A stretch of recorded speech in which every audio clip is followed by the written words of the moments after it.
Why take one vacation with the family when you could take all of them? With Royal Caribbean, you don't just go to the beach. You visit a private island and race down the tallest water slide in North America. You don't just go for a road trip. You ATV and zip line through the jungle. You don't just go somewhere new. You rappel down waterfalls and discover ancient temples. Because this isn't just any vacation. This is all the vacations. Come seek the Royal Caribbean. Ships Registry, Bahamas. Hi, friends. The world got you down. Don't be sad. Listen to $2 Late Fee with Zach and Dustin. $2 Late Fee is the podcast that celebrates the best decade of entertainment, the 1980s. We pick a movie and soundtrack from our youth that we loved and see if it holds up today. We also interview your favorite celebrities from that era. All in the spirit of positivity and togetherness. Check us out at $2latefee.com.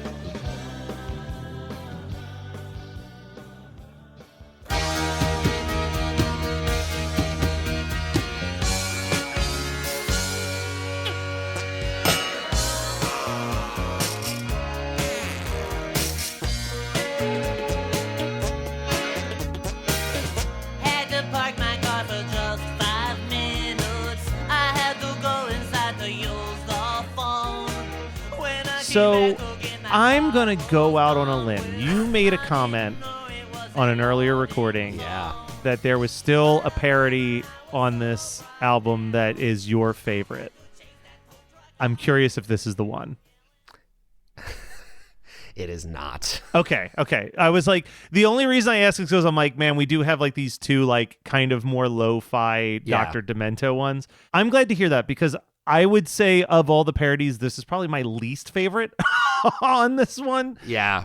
And I think part of it is that like I know that Stop Dragging My Heart Around was apparently a huge hit, but I have really no emotional connection to this original song in the slightest. Agreed. It's really interesting because this, by every measure, this was a big hit at the time, but it has not, as best I can tell, it has not stood the test of time the way a lot of the fact that this is like a Tom Petty, Stevie Nicks collaboration thing. Like two artists I love. Yeah. But and could not care less about this collaboration. It's not that great to me. The original song is fine. Like, I think it's fine, but it's just nothing super special. And this does not bring up weird nostalgic feelings for me in the way that I Love Rocky Road does. Any of that kind of stuff. Like, those feel like, something we're going to talk about a lot because for the most part, Al's ability to pick a song to parody and know that track will stand the test of time is unbelievable. When he whiffs hard. Sometimes he picks something to parody and now you look back and you're like, what even was this? I would argue, and I'm playing my hand a little. Actually, no, I'm not playing my hand because I do love this album. Yeah. I think Polka Party might have the biggest amount of swing and misses on thinking that songs were going to be bigger than they actually were. That might be true. Yeah. Like, and I think even he's admitted to that. Like, he was like, we were really like, because you look at that album, and I think it's like every song on that album he parodied was a song that was there to promote a movie, and his expectation was like, well, these were all big movies, so like obviously these songs are going to be huge, and then like none of them were. Big movies with songs by big artists. Yeah, it was a good guess. I mean, he was guessing right. But again, in the context of his career spanning so long, and generally speaking, when he does a parody, he's doing a parody of a recent song. There's a couple exceptions to that, but for the most part, he is parodying something that's very of the moment. Funny enough, this album is an example of ones that are. He picks on some stuff from different time periods on this record a little bit. Kind of, but kind of not at the same time. I know what you're talking about because you talk about like My Bologna and Another One Rides the Bus are on this, which were both like pretty old at the time the record came out, but at the time that the singles came out, they were fresh. You know what? You're right. That's true. Because this was made over a longer period of time than most of his music. Yeah. You're right about that. And even like when you get on to Dare to Be Stupid with Yoda, like that was written for this album. And they had a bunch of issues with it. Then, right. I mean, then obviously, I'll tell this quick side story because it is going to be a really long time until we get to this album. But I'm sure you remember it was about a decade ago when he did the You Can Have Whatever You Like parody. Yes. And it was the first time that Weird Al's parody was on the charts at the same time as the song that was being parodied. And that was kind of when Al decided that he was going to start doing like way more digital download stuff because he's like, oh, it'll help me stay relevant. And ironically, is that also the only song that the parody is the same name? I believe so. I believe that will be because Weird Al's is also called Whatever You Like. So there's 2 songs called Whatever You Like on the charts at the same time. That's pretty wonderful. So here's the thing that I remember about this, though, right? He puts out this EP, and spoiler alert, we're not going to talk about this EP because literally all of these songs ended up on the very next album anyway. Yeah. But he put out the EP of Internet Leaks, and he did a music video to promote each song. So the timeline that you have to remember is Weird Al says, I'm going to do more digital releases so that I can talk about relevant things. Yes. And then he puts out a parody of The Doors called Craigslist. He puts out a White Stripes parody called CNR about Charles Nelson Riley. And he puts out a Queen parody of Ringtone. And I will never forget seeing Weird Al retweet a tweet that someone had sent at him that said, I'm really glad Weird Al's doing digital releases to talk about timely things like The Doors, Craigslist, Charles Nelson Riley, and Queen. It's so true. I mean, in his defense, those were style parodies and not song parodies. I think that's what he was referring to. Like, exactly, but man, was that fun. But that was one of the best tweets I think anyone's ever said. That is pretty great. Yeah. Obviously, we're doing everything in our power to not talk about Stop Dragging My Car Around. So Stop Dragging My Car Around, again, the wiki description that someone put on there is a parody of Stop Dragging My Heart Around by Stevie Nicks, and it is a lament of an otherwise cool guy forced to repeatedly save his 1964 Plymouth car from the impound due to illegal parking, shame, and non-payments. Again, we talked about this with Belvedere Cruising. I don't know about cars. Sure, is an 84 Plymouth a cool car? A 64 Plymouth. 64 Plymouth. 64 Plymouth, yeah. Is that a good car, bad car? I don't know. I'm going to assume it's a bad car, but I couldn't tell you, honestly. And again, by today's standards, a nice-looking 64 Plymouth is probably primo stuff. But I don't know. Anyone listening to this who knows about cars, please let us know. Yeah, let us how know if that's wrong like an we are about joke this. We're missing here. But I do think that on this album specifically, this is the only song where I think Al is also trying to do a pseudo impersonation of the vocal styles. Yeah. Because obviously the 2 that we've already discussed and the 2 that we will discuss, it's very much just that nasally Weird Al 80s voice. But this one, he is really trying to channel like Tom Petty and Stevie Nicks' vocal inflections, which is cool. And he'll do more of that, I think, in later albums, but not as much as you would think when I look back at it. Like, no, not as much. I mean, he's in this weird period where he's kind of trying to decide whether he's like using his own voice or mimicking voices in the same way, and he's like kind of trying to have it both ways a little bit.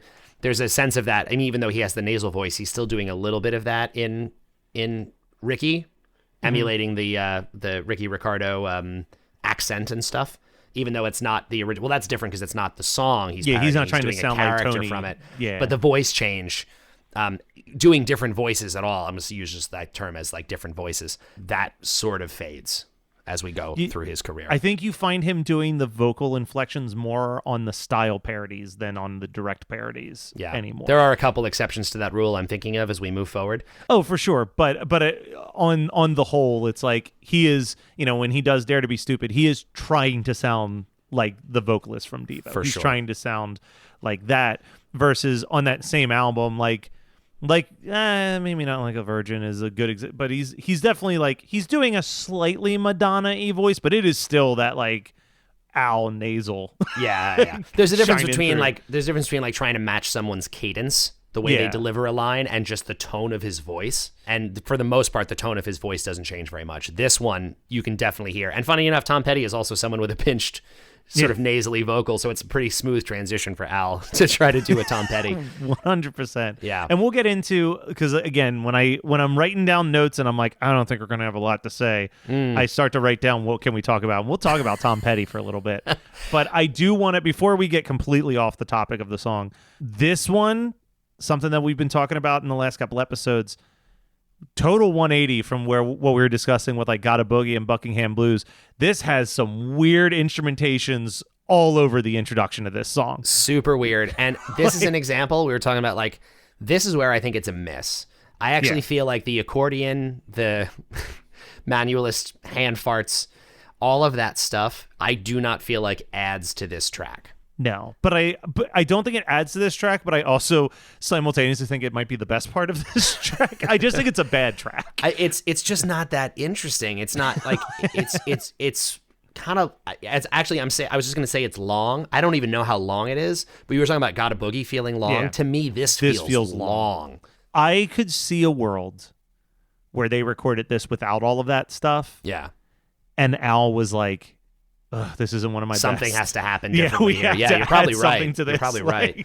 Because it is, I think that this album doesn't have a ton of misses on it, but if we were to put together some of the misses, this was definitely the miss. I think to me, again, I'm revealing something closer to the end of the show, but yeah, to me, this is a low point on this record for sure. It just feels kind of like, again, it's musically not very inspiring.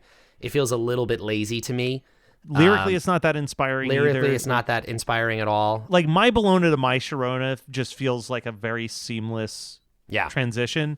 Stop Dragging My Heart Around to Stop Dragging My Car Around feels that feels like a forced It does. It just doesn't feel as natural, and then all of the lyrics around it are just like, yeah, okay, fine. There's some funny like little turns of phrases there, and I'm looking at the lyrics right now just to go back to our car thing.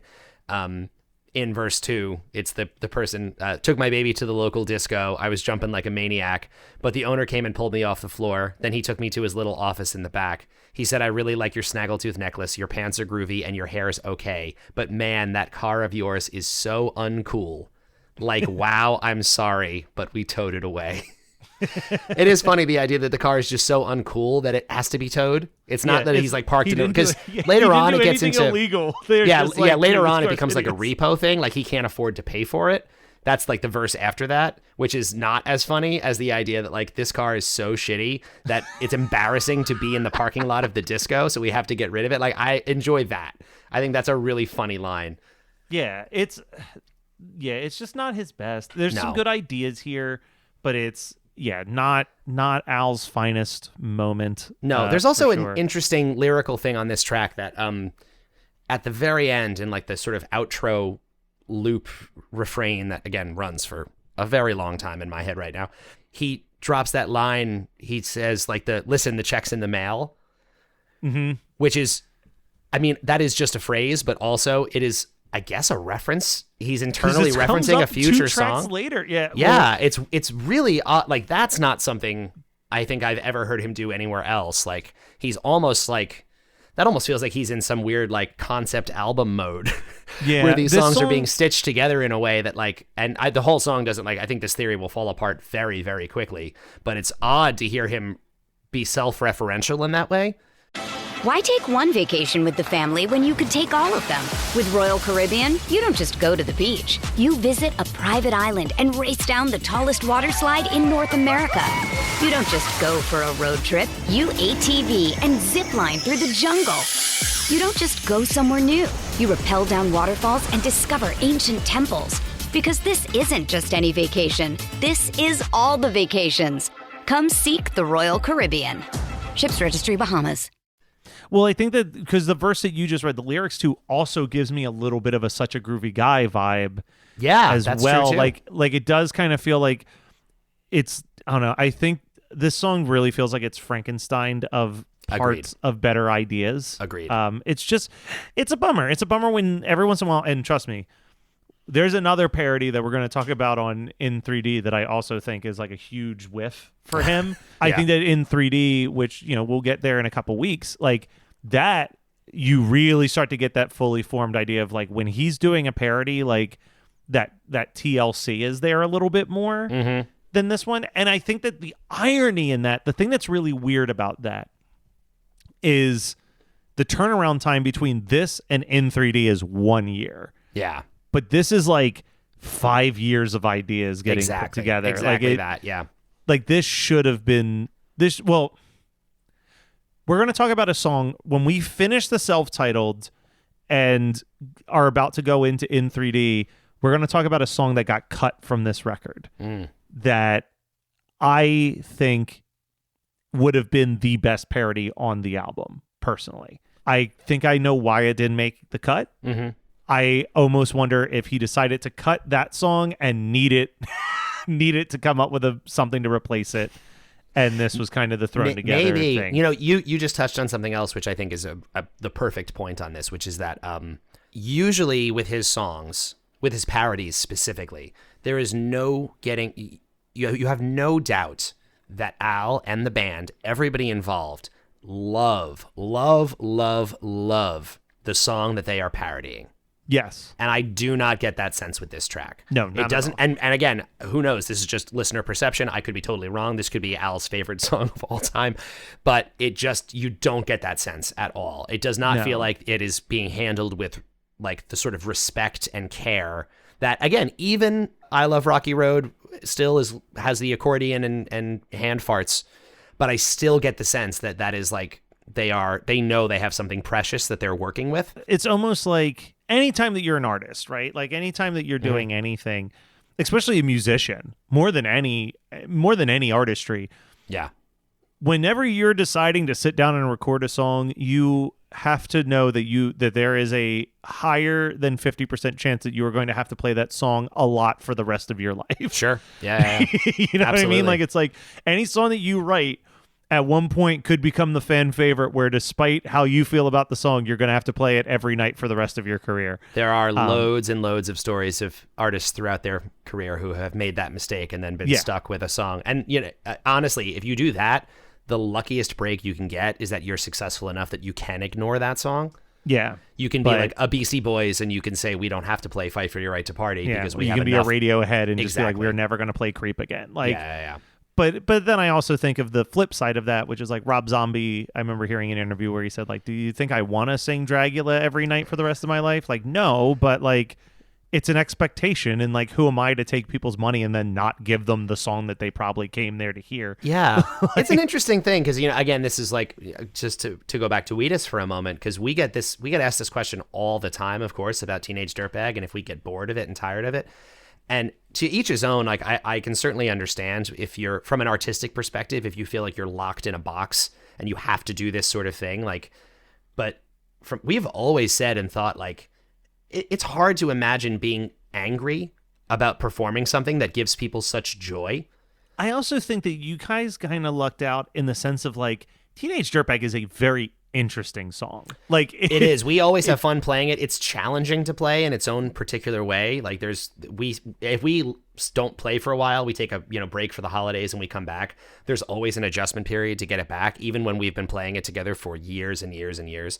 Yeah, so I mean, it being musically interesting does certainly help. Because I could see getting sick of playing Creep, especially if you're Radiohead out there doing like some of the weirdest, trippiest fucking music on the planet. You're probably not like super thrilled to get up there and play like your little 4-chord, just learning how to play guitar grunge song. But like Teenage Dirtbag is.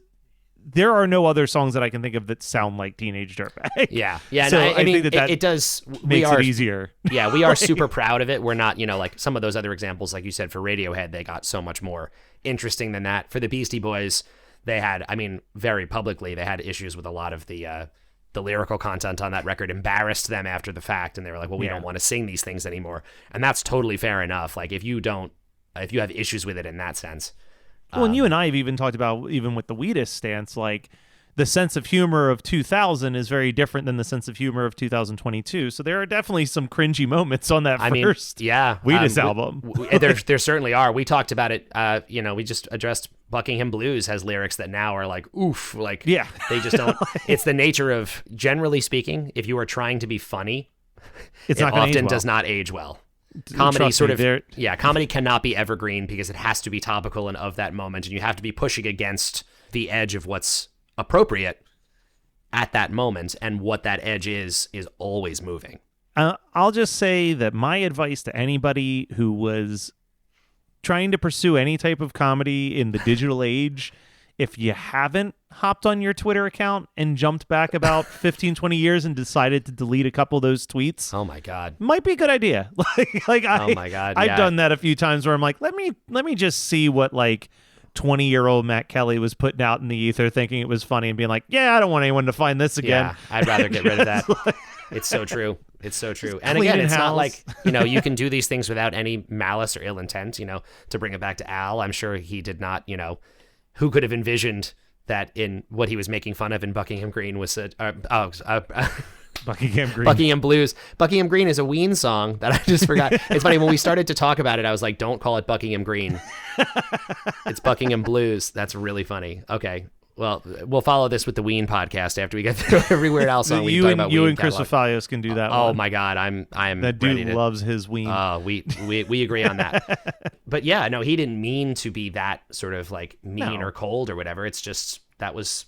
Yeah, in 2008, God, Jesus, in 1983, he didn't know that 15 years later, Elton John would be like the best-selling single of all time for like how much the world cried over memorializing this person. I know, yeah, it's like you could never imagine, and also to see in hindsight that she was like basically in her own way a victim of abuse. She was a victim of abuse, and also kind of, I think that especially then, we still have this issue today. We're back on the Buckingham Blues stuff, which I love because man, we do not want to talk about Stop Dragging My Car Around. But like, you know, I think it's very popular at that time, and it's still popular in this time, to if you see someone doing charitable events that is like rich and famous, it's kind of just like, oh, well, like it's a publicity stunt. Sure. But like the more you learn about Diana, it's like, oh, it had nothing to do with publicity for her. That was, it's how I would like to believe that like you or I or most of our friends would be, where it's like, look, if we struck gold with money, like I probably wouldn't move out of the house that I'm in and would be like, this is the amount that I need to just like live comfortably. Yeah. And like, let's just donate the rest of this to like these causes and these people and like do this, that, and the other thing. Yeah. Use it to bolster things that are important to you. Yes. Exactly. And things that are in need of help. Absolutely. Absolutely. But anyway, so stop dragging my car around. We'll stop dragging this episode around. Where are you putting this on the parody list? You've got I Love Rocky Road as your number one, and Ricky as your number two. Yeah, no, this is at the bottom. So I'm sticking with I Love Rocky Road is the number one parody at this moment. I know we're not going to rank, especially as we do more and more of these. We're not keeping a strict ranking of everything. Well, I have a document put together for There you that. go, perfect. But if we were, this is currently at the bottom for me. There's nothing inherently wrong with it. It just feels kind of flat to me. It's just I don't know. It's very, very difficult for me to get excited about any element of this track. I just don't have it in me, unfortunately. Yeah. I mean, it's at the bottom for me right now. Off the top of my head, I can't think of anything that I'm going to put lower than it, but I'm sure that there are parody songs that I have just completely ignored for the last 25 years that when I hear it, I'll be like, oh, this was way worse than. Yeah, than I don't think this will be the permanent bottom. I think that I have a one or two in my head right now that I'm thinking of that I feel similarly about, but probably a little bit worse. But I think they're a significant amount down the line. So. And one last question, I guess I hinted at this, but like, let's get into this a little bit. What are your thoughts on Tom Petty? Because I know for me personally, I have argued that the Tom Petty and the Heartbreakers Greatest Hits album is like one of the most must-have greatest hits releases of all time. I absolutely love Tom Petty, which is all the more reason why this is surprising to me that this just doesn't feel like, and he never did Tom Petty again, did he? This is it. So interesting. Like of all of his songs, that it's so weird that this is it. This is all we got. Cause I to me, Tom Petty is like in the top, I don't know. He ranks among the best American songwriters of all time. Yes. He is the top of the top. He's incredible. I'm a huge fan. I really like Tom Petty. I have a decent chunk of his albums. I will make this one statement about Tom Petty, which is not a strike against him, but I think that if you have only heard the hit songs on the radio, you're not really missing anything. Like there are still really good album tracks, but they definitely knew what were the best songs to be putting out to the public on the radio. That's fair. I think he has some records that are more hit and miss. I think I could immediately think of like 3 or 4 Tom Petty records that are like, to me, front to back, amazing. Oh, Into the Great Wide Open records. Comes to me is like Into the Great Wide Open, Damn the Torpedoes, Wildflowers. Wildflowers is really good. I mean, there are Full Moon Fever. Full Moon Fever's great. Yeah, I mean, he really like he had a nice run from the 80s. He had a long into the 90s. career of really like very steady hits. Funny enough, towards the end for him, he moved into what we were just talking about, where he kind of started to lean into a white guy blues thing, which was not my favorite. Nope. His last 2 records, I want to say, were kind of in that world. And I saw him live at that point in time. I'm very glad I got to see him while he was alive. But he really leaned into the blues thing a lot. And I remember at one of them, they did I hate it. I don't ever mind when an artist wants to play, more recent material. I actually love that. But he did like 7 songs in a row from the most recent record. He was like, we're just going to like play some of our new stuff. And it was like 7 in a row. And it was really testing my patience. I was like on the verge of walking. Like I was like, I'm gonna have to go get a churro at Madison Square Garden or something to kill this time. We've all been there. If he had just spread it out, he just spread it out throughout the show. Because if you do like, if you do Free Fallin' and then you do your new song and then you do I Won't Back Down, I'm on board for that. That's no problem at all. I'm ready. 100%. Locked in. I think my biggest memory of Tom Petty is that I was very scared of him as a child because the first 2 music videos I ever saw by him were both terrifying to me. Was it the Don't Come Around Here No More? Don't Come Around Here No More and Last Dance with Mary Jane were both like really creepy music videos. I think that the video for Don't Come Around Here No More traumatized a generation. Oh, it is. When she is a cake that they are cutting into, it is horrific. It is. There are really scary imagery in that, and it was everywhere. That's the video got played so much. I talk to people about that oddly often now that I'm thinking about it. The number of times people have said, like, I saw that video as a kid and was like, I can't turn this channel on again. Yeah, for years. I mean, Alice in Wonderland has, from the second that it was turned into a Disney cartoon, maybe even before that, has become such a beautiful template for how to absolutely horrify and scar children. It's intense, man. I remember the story of like the walrus and the clams. When I watched that Disney cartoon for the first time, I was like, they killed the clam. Like, I was like, I couldn't believe it. I was so messed up from it. Oh, my God. And then, to see the music video version of it, where it's like a girl getting chopped up as cake and stuff, it was horrifying. It's really, really intense. God, Al should have parodied that. Dude, again, talking about all these, that's true, he did. Like, talking about all these Tom Petty songs, it is just... and again, you can't know, like, from Al's perspective when he made this, like, he doesn't know where Tom Petty's going to go. He doesn't know what his all the songs to pick. I know, but man, this was a miss in terms of, like, if you're going to pick one Tom Petty song, choosing this is, like, incorrect. Yep, this is the wrong answer. Bad choice. All right, well, we'll be back next week with another classic parody. I mean, if you have the album, you know where we're going with this. Legitimately the first Weird Al single. Yes. If we're going to do it by vinyl, this is the first track we're doing the first track on the B-side. Yeah.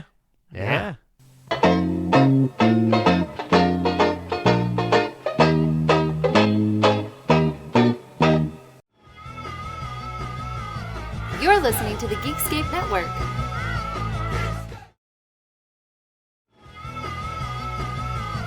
You're listening to the Geekscape Network.